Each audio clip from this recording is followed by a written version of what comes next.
Assalamualaikum warahmatullahi wabarakatuh. Bismillahirrahmanirrahim.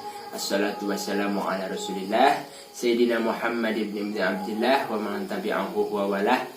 Asyhadu an la ilaha illallah wahdahu la syarikalah. Alhamdulillah, pada hari ini kita bertemu kembali dengan mata pelajaran ilmu pengetahuan sosial pada topik pembahasan simpati dan empati. Puji syukur mari kita panjatkan kepada Zat Ilahi Robbi yang mana telah memberikan nikmat yang seutuhnya bagi kita semua, sehingga dapat mengikuti pembelajaran jarak jauh atau pembelajaran daring pada hari ini. Salawat beserta salam semoga semuanya tercurah limpahkan kepada junjungan kita semua, Habibana wa Nabiyana Muhammad Sallallahu Alaihi Wasallam. Pada hari ini kita mendiskusikan mengenai beberapa permasalahan khusus yang ada dalam kehidupan kita sehari-hari, khususnya empati dan simpati. Anak-anak, empati dan simpati itu merupakan suatu hal yang memang tidak asing, dan kita juga pernah dan mungkin selalu berempati kepada orang lain dan bersimpati kepada orang lain. Ya, di sini yang dimaksud empati itu adalah suatu perasaan di mana kita itu merasakan berada di suatu posisi orang itu. Orang lain yang mengalami suatu tragedi ataupun suatu kejadian dalam hidupnya dilihat oleh kita, dirasakan, diposisikan diri kita sebagai orang itu. Itu dikatakan sebagai empati secara sederhananya. Kalau menurut para ahli, empati adalah suatu rasa yang timbul ketika melihat suatu kondisi, suatu orang atau individu yang mengalami sesuatu kejadian yang dianggap dapat berpengaruh secara psikologis, sehingga orang tersebut merasakan orang tersebut ada di posisi individu yang mengalami suatu kejadian tersebut. Empati di sini sering kita temui ataupun dalam bentuk televisi, peristiwa-peristiwa yang memang sekarang ini sangat membooming ya di dunia internasional, khususnya kita mengecam bagaimana tindakan Zionisme Yahudi atau pemerintahan negara Israel kepada negara Palestina ya, yang memang itu sangat tidak adil sekali ya. Bagaimanapun caranya dan bagaimanapun prosedurnya, bagaimanapun menurut pandangan ilmu-ilmu yang lain juga itu memang tidak dapat dibenarkan, dan dalam agama apapun tidak dapat dibenarkan hal yang memang seperti itu. Dan kita memposisikan diri, kalau kita berada di posisi seperti anak-anak di Palestina, bagaimana kita belajar, bagaimana kita dapat berangkat ke sekolah, dan bagaimana kita itu jika menjadi orang tua di sana yang berkewajiban untuk menafkahi anak-anaknya dan mendidik anak-anaknya. Sehingga alhamdulillah anak-anak di sana itu banyak yang menjadi hafid dan hafal dan paham insya Allah pada Al-Quran, sehingga mereka itu memanfaatkan waktu yang sebaik mungkin untuk belajar Al-Quran. Dan contoh dari empatinya itu, bagaimana kalau kita ada di posisi mereka seperti itu. Dan hikmah dari empati di sini adalah dapatkah kita seperti mereka? Dapatkah kita jika ada di posisi seperti mereka? Itu untuk empati. Ya, anak-anak kelas 9B, Bapak wasiatkan kepada kalian semua untuk memiliki rasa empati dan simpati. Ini merupakan suatu hal yang memang sangat dimiliki oleh, memang harus sangat dimiliki oleh seorang pelajar, peserta didik. Yang selanjutnya, simpati dan empati ini memang suatu hal yang memang sangat diferensial sekali yang harus dimiliki oleh seorang peserta didik. pada kalian, khususnya anak-anak Bapak di kelas 9B. Tidak sebagai peserta didik saja, tetapi kita dalam kehidupan sehari-hari, dalam posisi kita, dalam kondisi kita sebagai apapun, kita harus berupaya mengondisikan diri sebagai seseorang yang memang memiliki simpati dan empati yang sangat besar terhadap lingkungan kita, khususnya sesuai firman Allah ya, wala ta'awanu 'alal birri wat taqwa wala ta'awanu 'alal itsmi wal 'udwan. Shadaqallahu adzim. Wallahu a'lam. Seperti itu. Dan tolong menolonglah kamu dalam jalan kebaikan, dan janganlah kamu tolong menolong dalam jalan keburukan. Yang mungkin intinya seperti itu. Jadi empati dan simpati ini memang suatu hal yang harus ditanamkan dalam pribadi seseorang, khususnya kita sebagai peserta didik. Yang selanjutnya adalah simpati.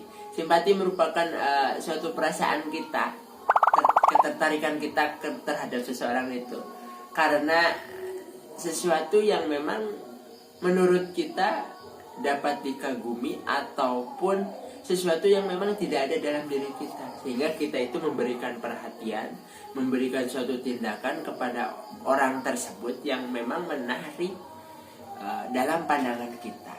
Itu mungkin seperti contoh ya, seorang anak ya seperti kalian ya, itu yang sedang pada masa puber.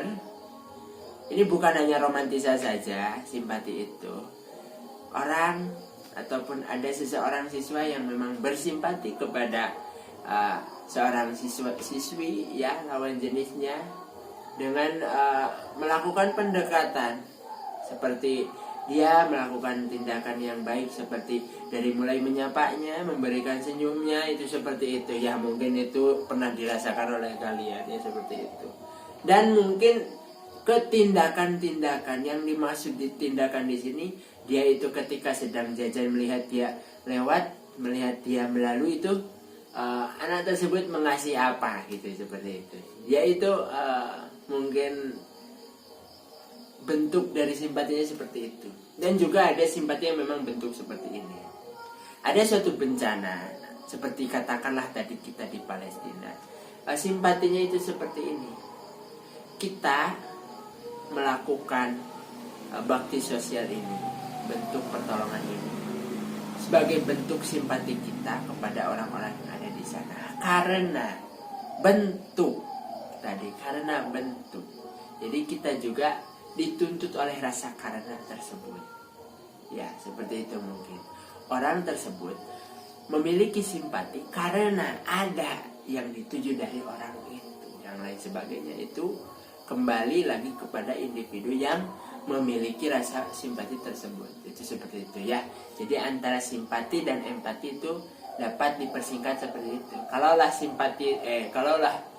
empati itu adalah hal yang dirasakan oleh seseorang ketika dia memposisikan diri sebagai seorang individu yang memang ada dalam suatu keadaan atau kondisi seperti halnya seseorang yang berperan langsung gitu, merasakan langsung situasi dan kondisi seseorang.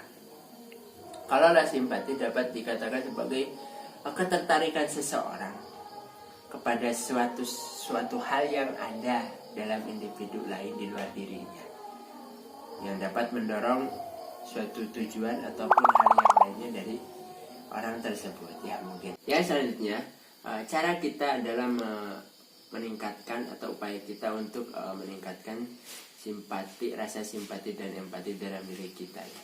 Yang salah satunya adalah understanding others diantaranya ya. Kita harus memiliki understanding others. Bahasa ini adalah keberpahaman kita atau pahamnya kita, mengertinya kita kepada situasi dan kondisi dari individu atau orang lain yang kita amati. Jadi kita itu harus paham situasi fisiknya, situasi psikologisnya itu seperti apa, sehingga rasa empati dan simpati itu sendiri akan muncul dengan sendirinya. Yang kedua adalah service orientation. Service orientation ini adalah tindakan yang muncul dari rasa simpati dan empati itu, atau respon kita. Itu intinya, itu adalah respon kita ya, apakah kita suka, apakah kita jengkel ataupun apa. Yang ketiga adalah developing others, yakni motivasi kita untuk orang lain. Dapatkah kita memberikan solusi untuk permasalahan orang lain, ataukah bermanfaatkah ilmu kita untuk diantaranya menyelesaikan suatu problematika yang dialami oleh orang lain. Yang keempat adalah leveraging diversity ya. Jadi kita itu menghargai perbedaan. Di antaranya ada menurut Al-Quran ya, kita sifat tasamuh itu harus dimiliki ya. Di antaranya sesuai prinsip-prinsip kehidupan kita dalam bermasyarakat, dalam beragama juga itu sesuai sekali dengan nilai-nilai kenegaraan dan kebangsaan kita. Khususnya juga agama Islam memiliki nilai yang mendukung seperti itu ya.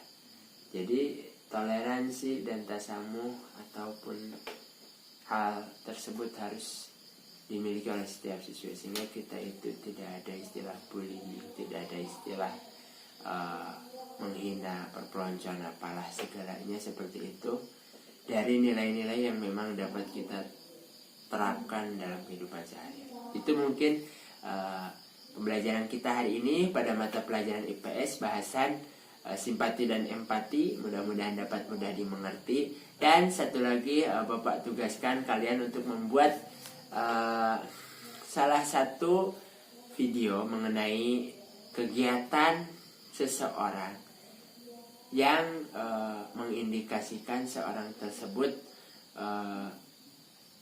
memiliki rasa empati dan simpati ya. Nanti bisa kalian upload ke YouTube ya, share linknya ke grup WA di mata pembelajaran kita ya, khususnya di grup WA mata pelajaran IPS kelas 9 itu khususnya ya. Jadi jangan lupa kerjakan tugas, dan semoga kalian sehat semua, semoga kita dilindungi dari wabah COVID-19, dan semoga saudara-saudara kita yang terjangkit, yang tertular, semoga disembuhkan oleh Allah, dan semoga yang wafat, yang meninggal dunia karena wabah tersebut diampuni segala dosanya, diterima iman Islamnya oleh Allah, dan mudah-mudahan Allah Subhanahu Wa Taala mengangkat virus tersebut ya. Itu pesan dari Bapak. Tetap keep calm, tetap stay tune ya, tetap semangat dalam mengikuti pembelajaran daring ini. Tetap. Jadi semuanya tetap ya. Itu seperti itu pesan dari Bapak. Tetap semangat, tetap spirit ya. Assalamualaikum warahmatullahi wabarakatuh.